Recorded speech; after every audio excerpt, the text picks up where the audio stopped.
recording. Greetings and welcome to the Transforming Assessment webinar series. This session for the 19th of November 2020, which is probably our last for this year, is about reimagining assessment to robot-proof our students. And our presenter today is Professor Margaret Bearman from Deakin University in Melbourne. So Margaret, would you like to begin, please? Thanks so much, Matthew, and thanks so much for inviting me. It's a real pleasure to be here and to follow on from my colleague Phil, who did a tremendous seminar yesterday. Very delighted you can all be here, and from so many different locations as well too. I'm going to talk about reimagining assessment to robot-proof our students, and what I mean by robot-proof is sorts of assessments that will prepare them for a digital world, the digital world in which permeates everything we do, as well as in particular, I suppose, the increasing use of artificial intelligence, however you might define it, in our daily lives. And this talk is really, and here is a shameless plug moment, based on work that I've done, part and parcel, lead editing this book, Reimagining University Assessment in a Digital World. This has just come out now. My co-editors with it, Phil Dawson, Rollo Jawi, Joe Tai, David Bowd. And this book really deals with this question of how to reimagine, how to rethink what assessment is in this particular time. And having edited that book and having worked with a whole heap of folk on the notion, I can say that one thing that really struck me is that reimagining turns out to be really hard. So we talk a lot about, glibly say, let's rethink, reimagine, reconceptualize, it's going to change everything.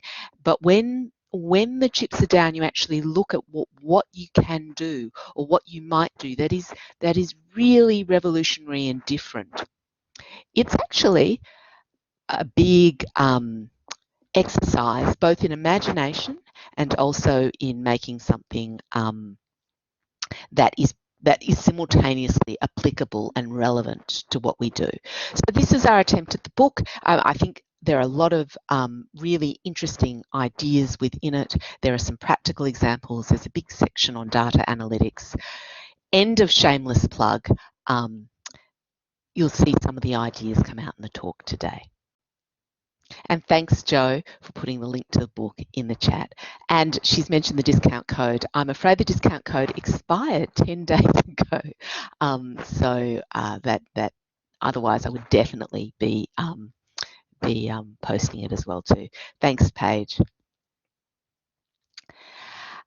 So what I want to talk about today with you is really 6 things. First of all, I want to have a brief look at 2020. Very brief, because, you know, we don't want to dwell too much on the situation. I want to make some reflections about assessment. Then I want to have a discussion about the sorts of assessment we need, the things we might need to assess for a digital world, a little bit of a glimpse at some what you might call digital skills. Then I'm going to move on to the notion of robot proofing. I want to talk about assessment that promotes knowledge work, and then I'll draw some incredibly brief conclusions. And the other thing, having watched Phil's seminar last night, I noticed that questions were a little bit hard to track. So if you do have questions throughout, something that will really help me and draw my eye is if you can actually put big caps, shouty caps, question in front of a question to know that it's something you might answer, because obviously the chat's full of lots of other things, like for example, Joe suggesting that you get your institution to buy the book, which would be a really useful thing to do, and comments and social stuff. So it will help me trace through that to find any questions you wish to ask. I'll remind you of that at the end. It's not a guarantee that I will find it, but it will help. So really starting off properly, 2020, a watershed year for the digital. And before I talk about what happened this year, I want to make the observation, based on Neil Selwyn, that technology tends to reproduce long-standing and deep-rooted structures and arrangements of the university. But by this I mean that the things that we think we do with technology, which are so innovative, often lock in practices of a particular time and place. So if you think of a learning management system, a lot of them, and particularly the older ones, use a lot of ideas that come from classroom teaching. And something that I find that really locks us in is student record systems like Callista, for example. It's very difficult to change or do things because technology has set in certain ideas about when your semesters are going to be, how student administration is going to work, and that technology actually doesn't change that often. You know, the number of times you switch learning management systems or switch student administration systems is actually quite small. So while we think of technology as being revolutionary and innovative, sometimes in practice it actually keeps the status quo. And when we were writing the book, in an introductory section, myself and Rolla and Dave really made this observation with respect to assessment. In a time where it is too easy to access information rapidly and accurately, our assessments appear to be somewhat missing the point. They too often require a high degree of recall and offer little opportunity for student input or choice. Our overall impression is, in higher education, the digital has locked in an old set of ideas about assessment.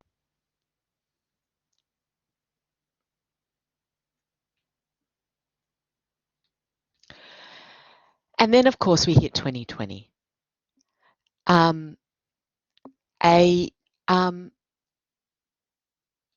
A absolutely devastating shift in how the world has functioned. And I don't know about you, I'm in Melbourne, so, you know, one of the world's biggest lockdowns, and, you know, I got to know my 5 kilometre zone incredibly well. But it also meant that we said goodbye to this. So examination halls have really been let to say goodbye. Sorry, we have said goodbye to them. We really have not had examination at all in this time. So this incredibly common, this really deep ingrained practice that we've had is now, for the most part, disappeared. In fact, I don't know where it has appeared. So we've done other things instead. And we live in this new, completely digitally mediated era. This has been my life. I don't know about your life. I've lived entirely on Zoom. I've had days of Zoom, 7-8 hour days of Zoom, really harsh. And I've come to live in a new way. It hasn't always been ideal, but we've adapted. And I guess it's really reinforced to me that we absolutely live in something that I would call the post-digital age. And by this I mean a state in which the disruption brought upon by information technology has already occurred. And if there was ever any doubt that we were living in a post-digital age, it is completely gone. In fact, this January, and January feels like a lifetime ago, I was up in far north Queensland, you know, and I don't know if you've been up that way, and you take the punt over the Daintree River and you end up in Cape Tribulation, where my mobiles didn't work. Accommodation didn't have Wi-Fi because there were no wires, and we were 2 days without contact, you know, somewhat like what happens when you go camping. My children were in a state of absolute shock, and it really brought home to me how much we are embedded in the digital. It is just part and parcel entirely of how we live. And so this confluence of saying goodbye to old practices, and I saw hurrah for a for saying goodbye to the examination hall, and the rise of the digital practices means that I think we have a once-in-a-lifetime opportunity to reimagine assessment. And I guess what I'm arguing is that let us take this opportunity to reimagine. Let us not take this opportunity to actually just lock in what it is we've always done. And I've been viewing in the chat a little bit of a discussion about tools have capacity and flexibility in enabling. I don't think tools entirely are the issue. I think it's our ability to imagine with them. And this is really what I'm going to put to you, particularly from the robot proofing perspective. It's not just about how we assess, it's what we assess. It's these two things moving in lockstep together.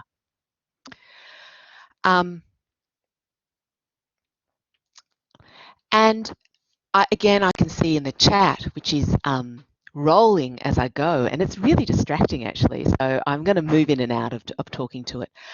I've seen many watersheds, says Peter, but they've been wasted. Exactly. Opportunities are there, says Cesar, for us to take. It is not compulsory to take them. And that's true. And that's what I'm here to present to you some ideas that I think that we should take forward in this moment. So I'm just going to make these few observations about assessment. Now, I'm in Cradle, director is David Bowd. So this is really very much a Bowdian view of assessment and the purposes of assessment. I'm unashamed about this. I mean, this has had, Dave's view on these things had an enormous impact on me. And I want to talk through the purposes of assessment because assessment has multiple purposes and they're often in tension. And I can see someone saying, I'm worried about throwing away the baby with the bathwater. And I think if we think about these purposes of assessment rather than the modalities, I think we'll do better. So these are the three purposes that Dave talks about. One is certification. That's why we have those examination halls in many ways. That's why we're very intent on making sure that people haven't cheated, because we want to put a stamp on someone and say that person has learned what they are supposed to learn. This work is theirs. And you know, that's a very important part of what we do as an institution. If you graduate from one of our programs, we certify that you have done certain things and that you are at certain levels. So assessment really holds that purpose. Another thing assessment does is it promotes learning. And I'm not just saying that it just because it drives it, because students think it's important. It's actually, we can set up assessments to help people learn. The very act of doing the task sets up certain modes of learning, and it's incredibly powerful and it can be incredibly active. So that's something else. Those two are the most common. The third thing that assessment also does is learning beyond the unit of study and what Dave calls sustainable assessment. And I'm going to go back to his 2000 paper on this because I think it still is, for me, encapsulates this in one of the best ways. So assessment allows students to identify whether they have met whatever standards are appropriate for the task in hand and seek forms of feedback from their environment, from peers, other practitioners, from written and other sources to enable them to undertake subsequent learning more effectively. So, and many of you may know this idea, but I do think it's worth repeating. So, for example, if I've got a third-year medical student and they're having their communication skills assessed on how to take a patient history through a simulation, they get certified, they get observed, we can see that they can do it. Hurrah! They learn because they have to practice and work on their skills in taking a patient history, which is what they're supposed to be able to do at the end of the unit. Terrific. And then there's also this thing that they'll pick up skills about what good communication is. And I use this example because I know, because I've spoken to students who have gone on into practice, who've become interns, and they say, oh yes, all that communication skills work I did back in third year, that's really what I hark back to, because that gave me a sense of what good assessment, good communication was. And so in these ways that you can see these three purposes here. And that's a good example because the purposes here all are moving in lockstep. Sometimes certification moves very far away from maintaining sustainable assessment. For example, if students don't get to see criteria and so on and so forth. So that's the first thing I would like you to think about, is the multiple purposes of assessment, and that if we reimagine assessments, we should do those against bearing in mind those three purposes, and particularly the last. The second thing I'd like to put to you is about how powerful assessment is. Now that seems like completely obvious in many ways, but I think that there is a little bit more to it than is immediately obvious. Of course, assessment drives learning, but as Peter Knight wrote, 25 years ago, university assessment is a moral activity through which institutions and educators reveal their values both by what is assessed and how. In other words, yes, we say this content's important, but we also say that through how we want you to think, talk, deliver, reflect on it, we're saying what knowledge is. So our assessment shapes views of what students think is legitimate knowledge.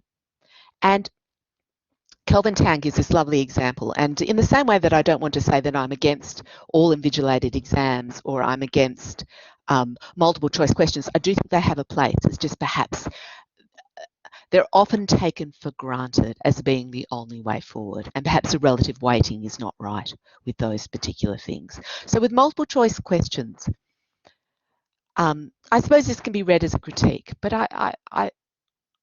I think it still maintains, I still think it maintains its value. Now, Kelvin Tan uses this lovely term, the epistemological power of assessment, and he writes, by utilising multiple choice questions, assessors are predetermining that the knowledge in a given field can be demonstrated through restrictive means, and that students should not or need not be given the option to express their fuller views on the said question. This confines a student to a closed interaction and reinforces the idea that someone else knows the answers to the questions, so original interpretations are not expected. The teacher exercises epistemological power over the student by stipulating a fixed number of outcomes the student can consider and by insisting that only one of the options is valid.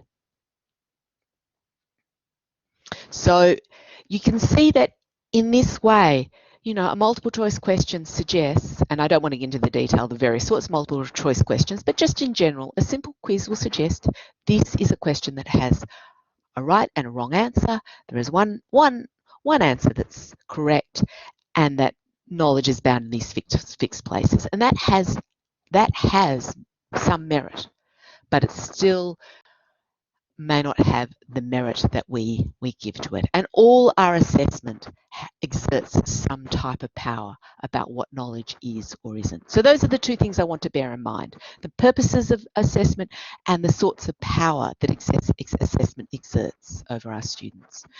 And I guess I want to ask, what do we value in a post-digital, in a digital world? And what view of knowledge do we legitimise through our assessments in this world as we go about this moment where we can reimagine?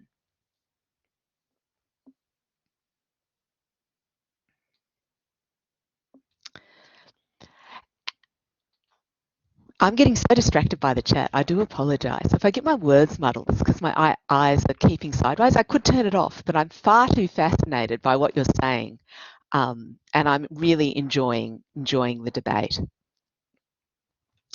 So, and thank you, Matthew. Exams and MCQs in particular are certainly overused, and I think this is really the point that I'm making. They're kind of like a default place rather than a chosen place.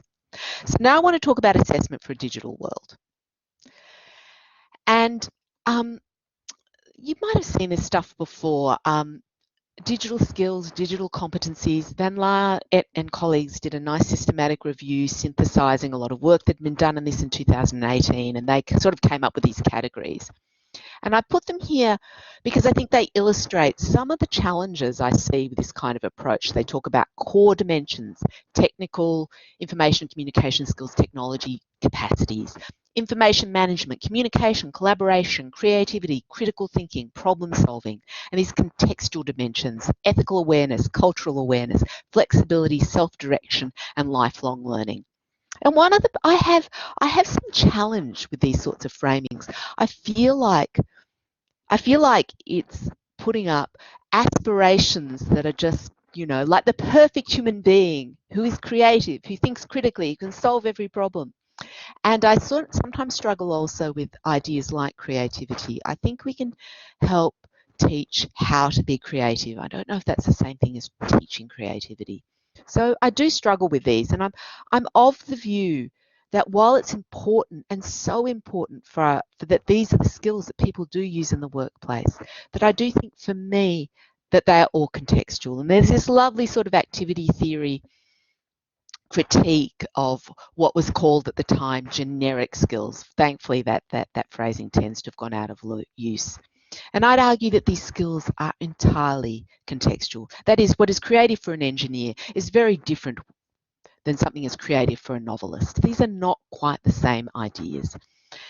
And Jones writes, what this conceptual research demonstrates is that notions of graduate attributes succeed when they are conceptualized as integral to the community. For example, when they fit with disciplinary and departmental culture, with the epistemic frames and with teaching practice. However, if they're considered as external to this, they're treated as peripheral and largely ignored.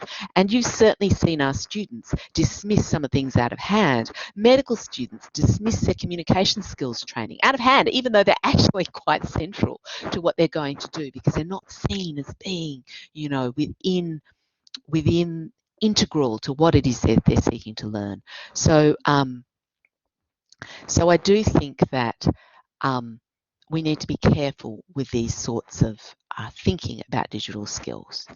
And I'd like to provide an example of something, of a digital skill that's framed in a slightly different way. And this is from the book. This is a piece written by Ajawi Bowden Marshall, and it's really discussing how assessment can be seen as portrayal. It draws from celebrity studies of all things to suggest that we should be having assessments where students can strategically construct their persona in different media and for different audiences in relation to the worlds of work and study.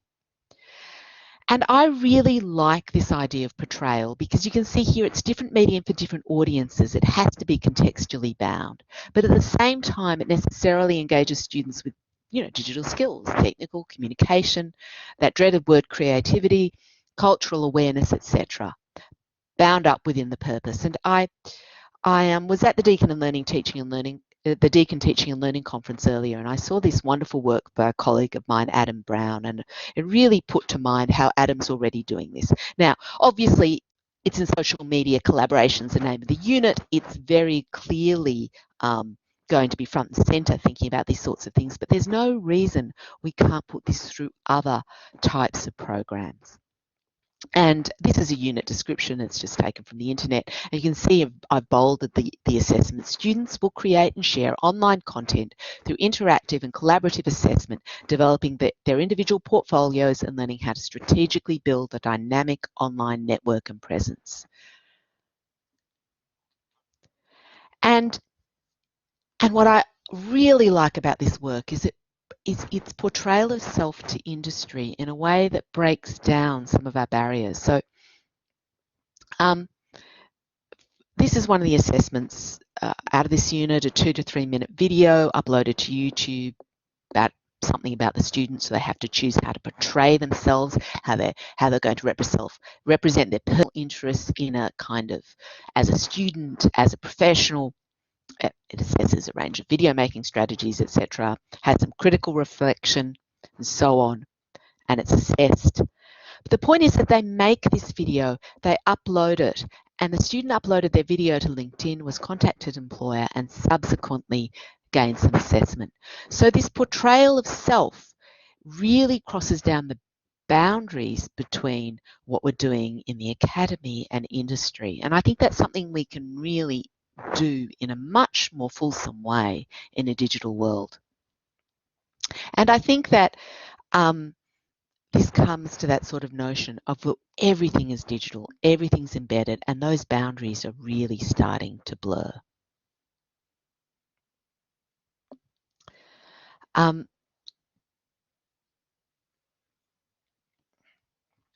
I think media studies probably has been doing this for a long time, but I think it's really about saying this is something we can do everywhere, because we all have these portrayals of self now in our professional and our personal lives.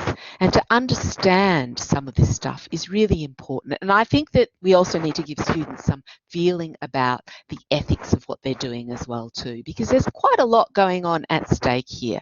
And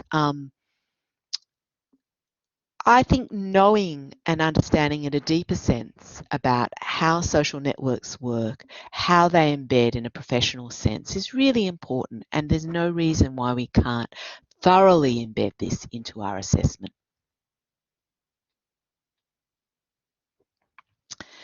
Now, that's not to say that these sorts of assessments don't engage with perpetual challenges, and I think that these are ongoing concerns for any form of assessment.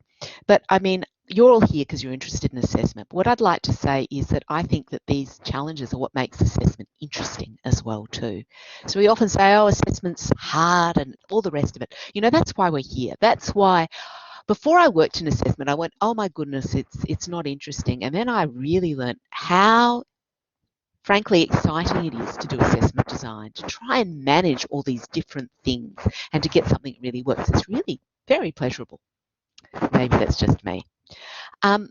So these are some of the perpetual challenges. You know, you have to balance those various purposes. We have to integrate into disciplinary and local contexts. We have to reflect our digital world in an authentic and relevant way. There's a discussion about, here this is Matthew's comment, e-tools of the trade to solve problems. Absolutely. If I'm doing an engineering course and engineering is using that tool, I need to be able to use it. If I'm learning architecture, I need to be able to use a 3D manipulation program. And I think that the real challenge in the non-professions oriented degrees, not engineering, not accounting, you know, art, sciences, is how to build these skills over a program of study, not just within a unit. And I think that's a very exciting challenge for us to all think about.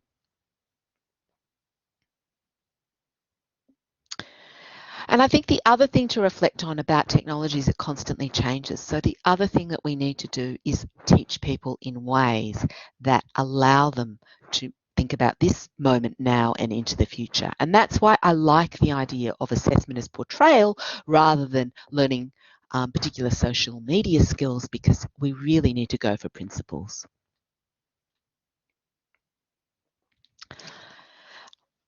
So that's really about digital skills, but what I'd really like to put to you is that assessment for a digital world is not only about digital skills.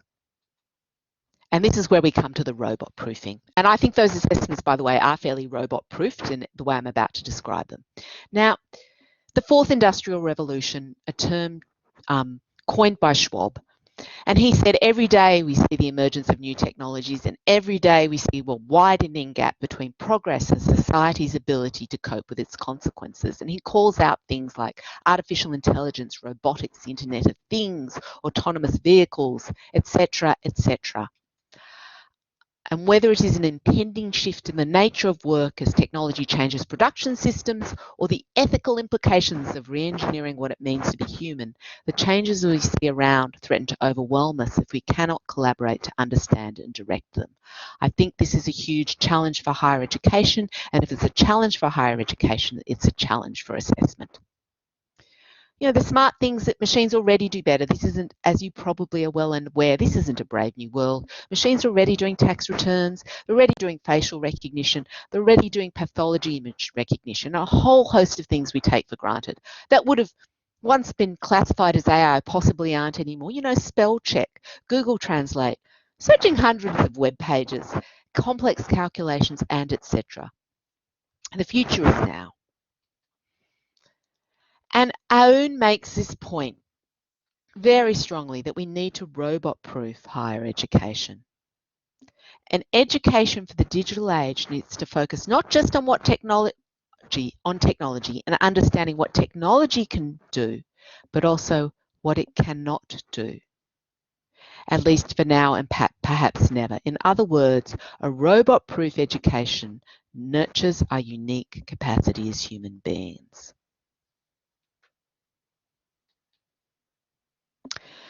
And I'm specifically focusing here on AI. And we can get into a lot of arguments about what AI is or it isn't. I'm really mostly referring here, but not exclusively, to machine learning. And I've got my own definition here, so I'm just sharing it with you. You know, there's things like weak AI, which is, you know, the calculator on your phone can be considered a very weak form of AI, and strong AI, which is, you know, I can't do that, Dave. Some form of thinking consciousness, and everything ranges between the two. So when I say AI, what I mean is if it produces a judgment about an optimal course of action, and this judgment cannot easily be traced by the user. So that kind of takes away from a definition of AI of within the machine and actually locates it in the person who's using it. And I want to talk a little bit about what AI does well. It identifies patterns in text, image, and space. It does this more accurately for the most part than humans. It does it exponentially faster, in fact, sometimes impossibly faster than humans, and at scale. And I saw in the chat someone saying that no one will accept something that can't be explained to them, yet people do Google searches every day, and I doubt whether most people could explain or know what that algorithm is that brings them back those searches. I mean, you could go look it up, but I actually think we are more accepting of AI than perhaps we might care to think. And I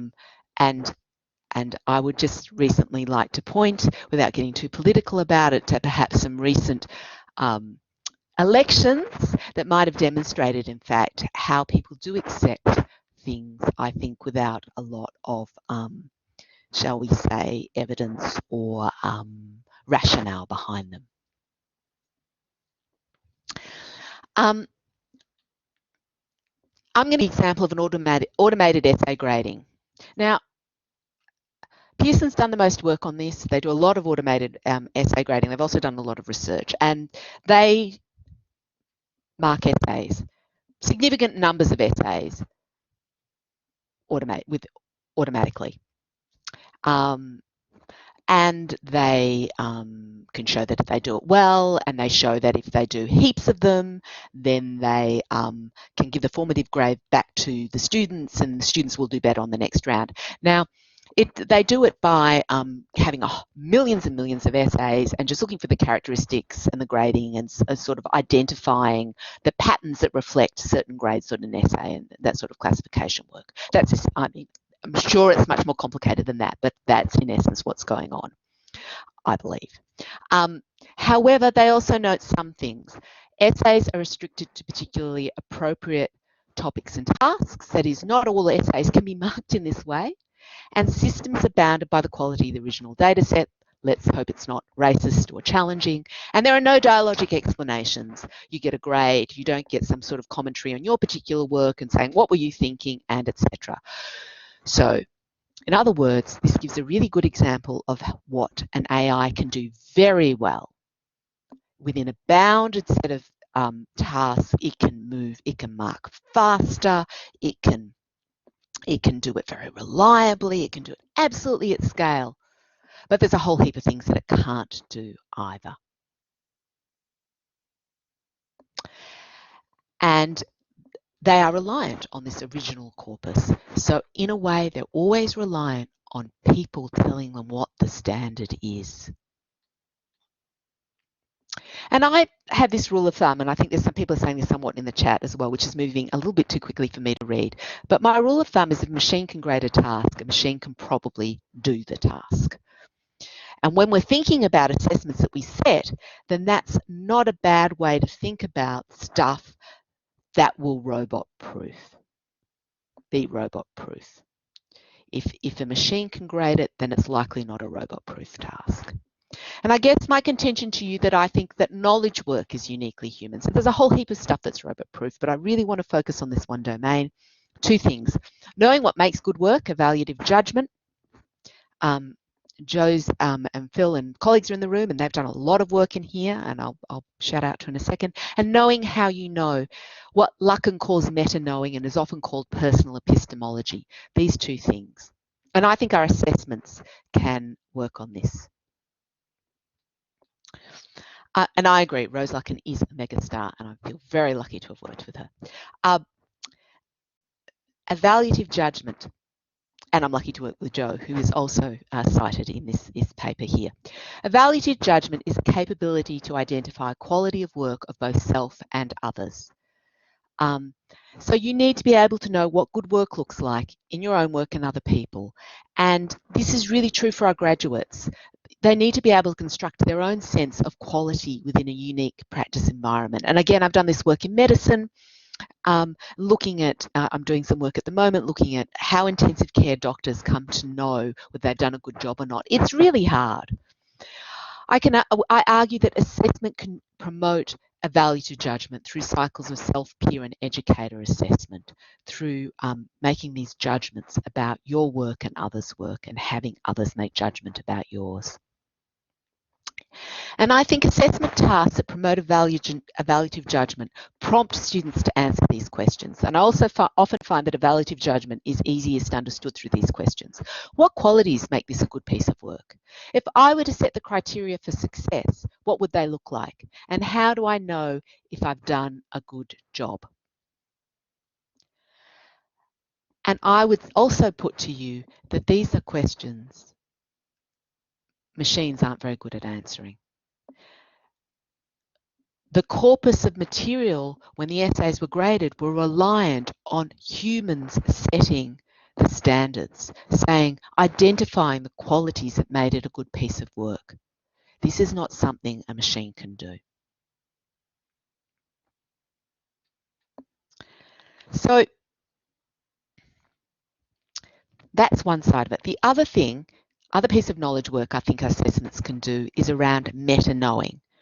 And meta-knowing is an understanding how knowledge is produced and legitimised, a personal understanding. And these are the sorts of things: understanding the multiplicity of perspectives in an argument, the interrelationship between language and knowing. And I think what is most useful for us in assessment is a role of knowledge tools. And I'm going to talk about critical appraisal checklists. Knowledge tools are really basically concrete forms of those standards that I talked about, things that outline what good work looks like. Our rubrics, in a way, are a form of knowledge tool. I'm utterly fascinated by them, so you'll see that a little bit as we go on. And assessments that promote meta-knowing prompt students to ask questions and answer questions like, what type of knowledge is held within this task? What meaning does this task have for others? What meaning does this task have for me? What part of it is done in collaboration with others? I just got a bit of feedback, by machine and in conjunction with machines, and what my colleague Phil might call cognitive offloading. So really starting to think about what part of this is uniquely human. Asking our students to ask that question may help build their sense of their place in this fourth industrial revolution. So I'm going to suggest that promoting knowledge work is really often done by asking students to make assessments of others' work as part of their assessment. And I'm going to give you a specific example now. And this is one that I taught. I taught systematic review for some years, so I'm very attached to critical appraisal. And I also know that my colleagues teach these tasks in undergraduate health sciences courses like physiotherapy or paramedicine or etc. And for those who are outside the clinical sciences, basically reading a research paper is a really important skill for a graduate to have. And as we've all been armchair epidemiologists lately, one could argue it's actually a basic life skill.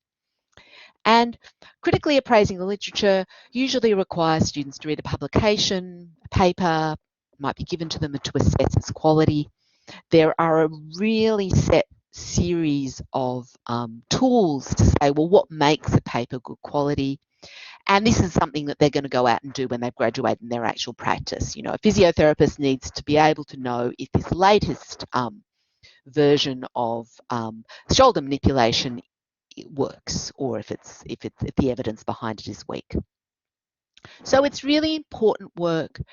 It's knowledge work, and it's helping our students coming to understand what good work looks like, or what good evidence looks like in this situation. Really important. And there are all sorts of other equivalents outside the health sciences. You could say that, you know, you do these sorts of assessments in, you know, creative writing. Everyone workshops a piece of work that people have done, or they discuss a piece of insights into English literature, or their arguments in philosophy and so on. You know, engineering, you could all assess each other's robotic creations. There's all sorts of things you can do. Basically, it's making assessments, and in this instance, using a defined knowledge tool. And it in no way involves a digital, this task. It could, but doesn't need to. But it offers a very good opportunity to robot proof. I can see Stephen Tobin has asked a question, is raising a hand. Stephen, you'll have to put it in the chat, I'm afraid.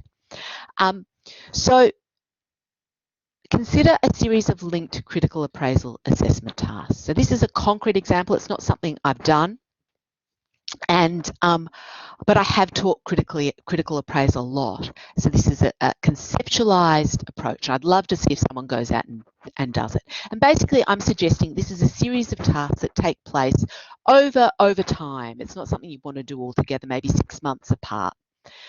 The first assignment is one where they have to critically appraise a paper using a checklist, a really standard sort of approach.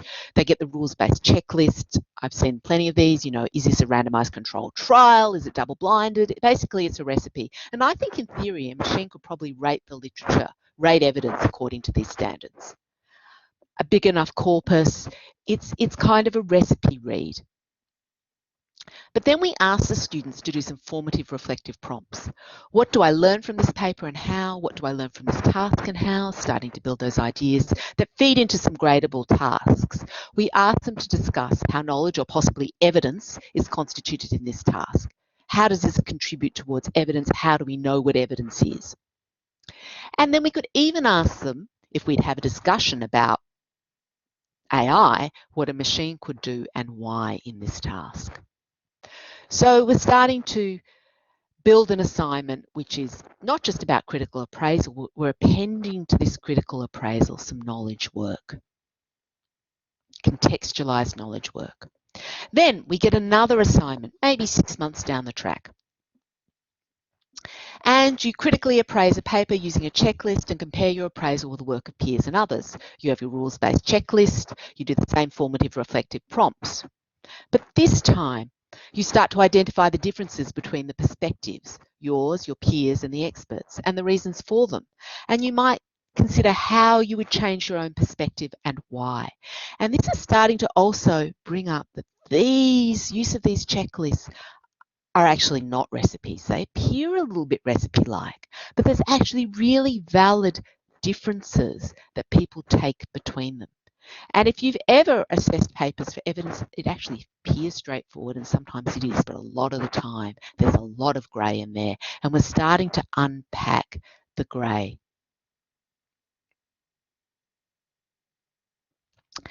And I think that in this way we identify differences between perspectives, we start to allow students to really start to understand what knowledge means for them. And this is the intervention that this assignment is starting to bring into this knowledge work. Sorry, I'm getting distracted by the chat. You can see my sentences get a little bit distracted. Finally, third assignment. Critically appraise a paper using a checklist, compare your appraisal with peers, and then critique the checklist. So in this last pass, critique your own and others' work, and then start to talk about the doubts and ambiguities that you're encountering in the checklist, and maybe outline why you would change the checklist, if at all, and what your reasons are. And this starts to bring in, if we go back to that notion, the epistemological power of assessment, it starts to introduce the idea that our graduates aren't just following rules, they have the capacity to learn to make rules, to determine what constitutes good evidence, to say, to contribute to these bigger conversations.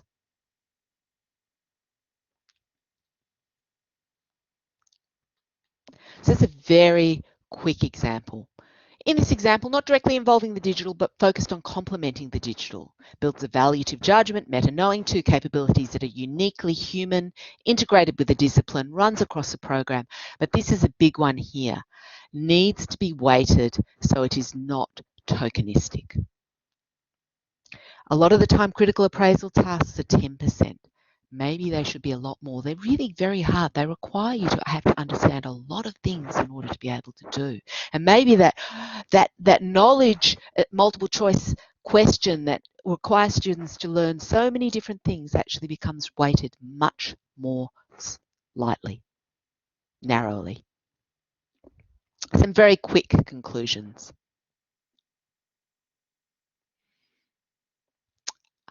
I see Mike has written in the chat, by the way, you have to publish your marking criteria to the students, therefore the AI knows this criteria too. Yeah, but what does knowing mean? How do AI know things? It's a different mode of knowing. So some conclusions. We have this opportunity to go from these halls right now to something new. And what do we replace it with? You know, we are the people who are interested in assessment, in assessment change. That's why we're here. That's why we're at this seminar, I presume. I've given you some ideas. Assessment is portrayal, assessment is promoting knowledge work, and question mark, question mark, question mark. I think you have lots of ideas, and I think that it's incumbent on us all to try and push the boundaries a little bit. Because as I said at the very start, one of the things I really learned from doing the book, and there's some more ideas in the book, sorry, shameless plug there, really some really good concrete exemplars. It's incumbent on us all to reimagine, but reimagining is really difficult. And assessment design, while it's a delight, it's really a challenge.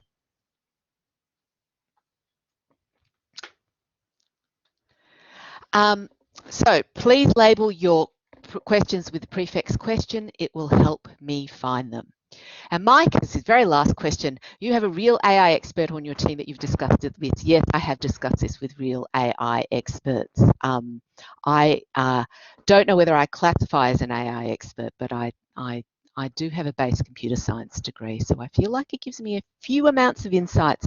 And when I talk about AI with people who really work in the field, I do not hear anything differently from them. Certainly, I get a lot of enthusiastic yeses when I say that setting standards is a uniquely human capability. Let me go back and find some other questions. Question, how can universities pay for this when students question the value they're getting?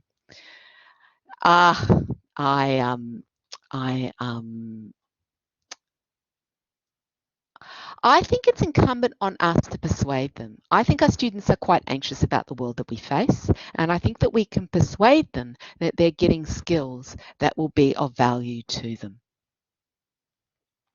And I think this feeds into a higher, this whole question feeds into the higher problems of what is the role of the university. And you know, people have a multitude of different views on this, but I think that we cannot leave assessment out on it. Judy Cohen has asked, does this help us get around the issue of instrumentally motivated questions, students using essay meals? I would have to refer you to Phil's talk yesterday, where I think he gave a much more fulsome answer to that. I think there is no one thing that will do that, but I think that essay mills will be more challenged by doing more complex tasks. The other things you'll note about this is it's very responsive. That sort of peer assessment is very responsive to unique things that people have put in place. Now, they can always be passed on to essay mills, but, you know, I think there are some deterrents there. Basically, though, I think SA Mills, what Phil said yesterday was SA Mills can do just about everything.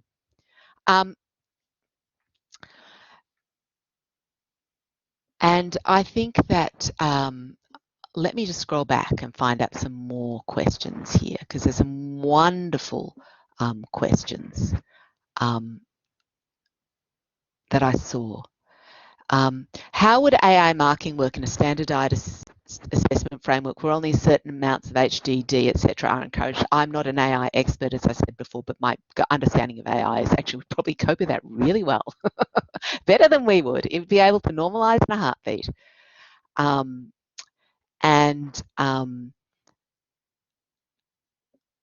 looking for more questions going back through. Lots of discussion about AIs. What would students think if they knew their essay might be marked by AI? Shouldn't we focus on peer learning? That's a possibility. I wonder. I mean, certainly when the Pearson people were talking about their marking with AI, they actually double marked with a human to try and avoid some of the problems with people, even though they said they marked millions of essays and the adjustments were very small. That was what was communicated to me in a session I was at.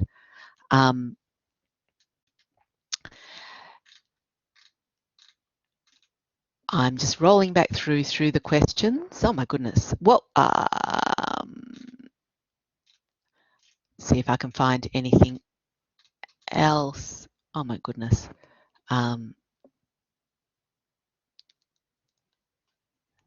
Do we have analog natives? I don't know. The world is a strange place. Although people have complained about digital natives, I would like to say I would like a digital native to emerge in my teenage household. With my little old base computer science degree, I am the one still doing the technological fixes in the house. I thought I'd be completely superseded. It has not yet happened. I want the digital native to emerge. One thing's sure, I think that teenagers are very good at getting other people to do work for them. I would stand by that above digital natives any step of the day. Okay, I'm scrolling back through and I can't see anything more, so I'll come back to the 8 new chat messages and see if there are more questions. Question, assessment needs not to increase staff work. I think this is true, but what I observe is that the weighting is partly the issue. So we often weight things very highly that don't involve a lot of work. Sorry, like the automatically multiple choice exams, students still do these small of the tasks that take a lot of effort to mark and grade, but they're weighted less than this sort of large multiple choice exam. We still need to do both. Maybe we need to weight them differently. And I've been working with interviewing quite a lot of staff, talking about what they did in the downturn, and I certainly have noticed in the downturn, in the pandemic, I've noticed that people have said things like, oh, we shifted our assessments to make them more learning oriented and more cheat proof, and they were much better, but they were more expensive to mark. But they also talk simultaneously about some of the other savings that they found when they couldn't be face to face. And it made me wonder if, we reprioritize some things from being embodied to being digital, then we may find the money to pour into these incredibly significant moments, that is assessment, that really promote learning. Question, do you think co-creation of rubrics can help robot-proof assessment? Absolutely. I really think there's a lot of work around rubrics. I think they're incredibly powerful. I think they use that concept of knowledge work. And so I think that even if students don't co-create the rubric, they can critique it. They can, what doesn't work about this rubric? What else would you add to the rubric? What do you think the success criteria are for you? Even if they don't have to go through if we don't have the ability to have the logistical effort of co-creation. Question, how does industry employers view university assessment? That's a really good question. I don't entirely know the answer. I know that I would actually really feel like I'd only be making a stab in the dark. I've done a lot of work in medicine, and that's really a continuum. So I feel that that is, I know a little bit in that very narrow band, but I wouldn't feel confident about answering to anyone else or about anything else.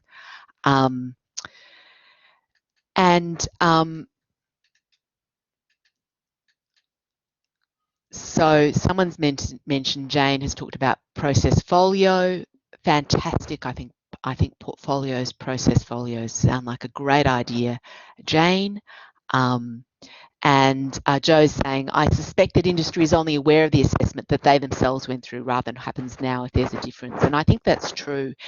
And I do think that if we can work with that assessment as portrayal and push outwards to our students as well as looking inwards, I think we'd be doing very well.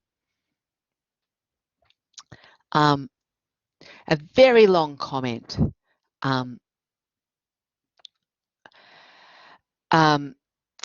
About AI and some of the challenges.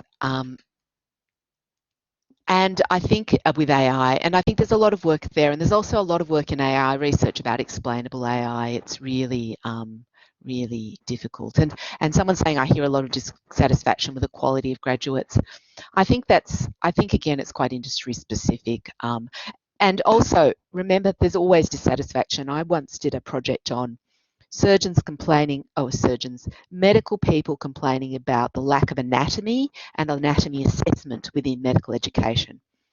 And just out of pure interest, I went, oh, they were complaining about this in the 80s. And I went, I wonder what that, and in the 80s, they were complaining about it in the 60s. And in fact, they were complaining about it in the 1800s, that anatomy wasn't well enough taught and assessed. So I just want to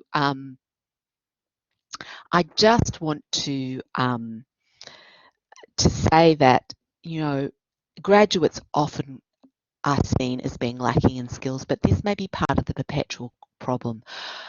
We create graduates at university. We don't create workers. There's and when you go to a workplace, there's a lot of things you have to learn for the first time. Okay, so I feel like I'm at time. And I've really enjoyed your chat. I feel like I hope everyone else has enjoyed the chat as much as I have, because I feel like it's far more interesting than things I'm saying right now. And yes, there's two parallel sessions happening, isn't there? Yeah, there is.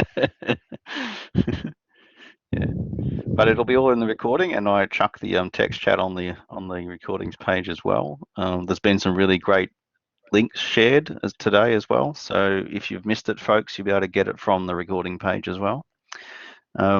Please stick around. We've still got the room for another 15 minutes before they throw us out digitally. Fantastic. Digital boot that kicks us out. But yeah, keep going, folks, if you've got more questions or comments. Oh, yeah, I've really enjoyed the chat. As I said, it was so distracting. I just looked over and went, oh, I want to join in on that. No, I've got to keep on talking. And I sometimes mix up words. I read assessment, I think, in the chat at one point, and I didn't mean to say assessment. It was coming in. Yeah, I think that AI is a really interesting question, because I think it means so many different things to different folk. And it does some things incredibly well. I'm supervising a PhD who's looking at changing pathology practices at the moment, and the role of AI in pathology is going to be is absolutely fascinating in recognizing, looking at, I'm talking about pathology in the lab in hospitals, and looking how slides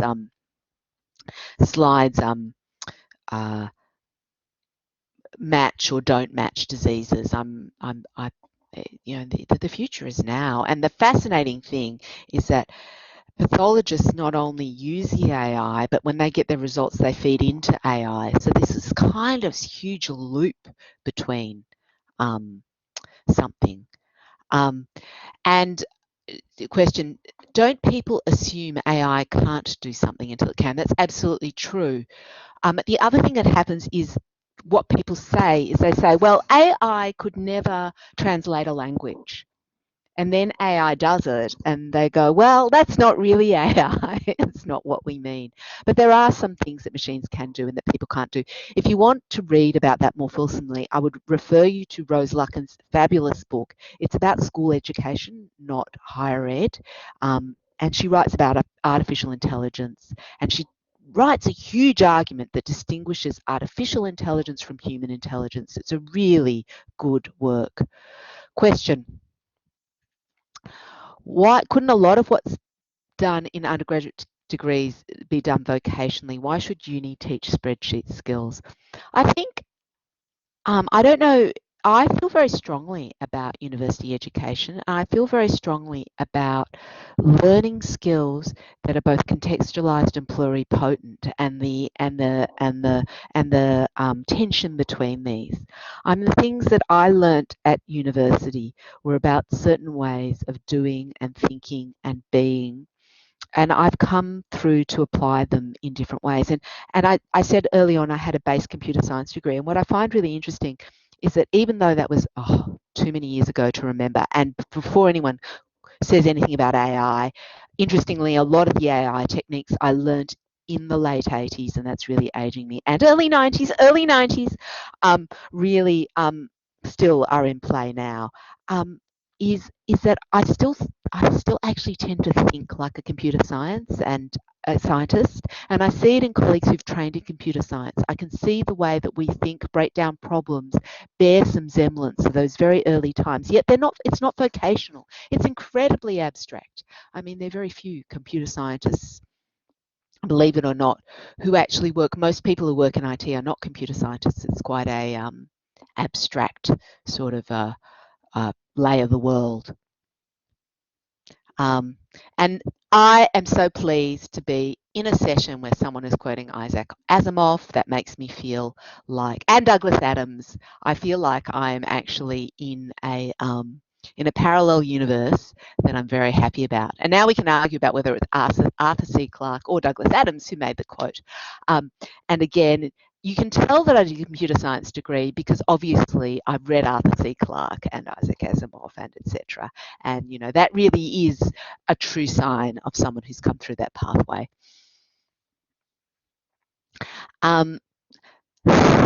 Keep it going. Monty Python as well.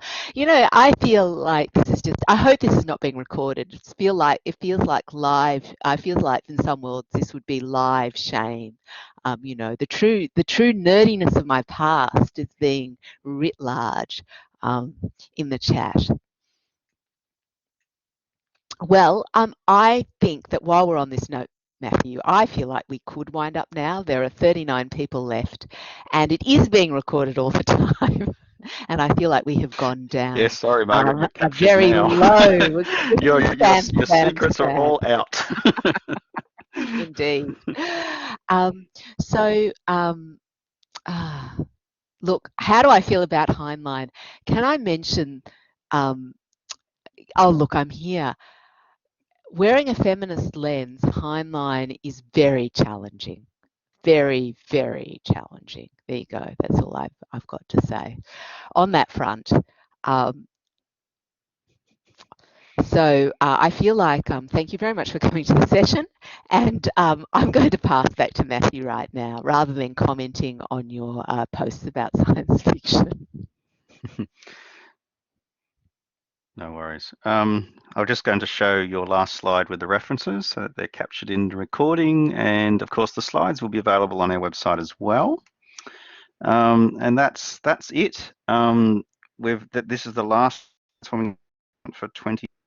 Hopefully we'll be back in 2021, which I believe will then be our 12th year of operations. So thank you very much, Margaret. You've sent us out with a bang, a great interactive session, a fantastic topic, and I'm sure that will be keeping us thinking about innovation and the future of assessment all over the summer before we start again next year.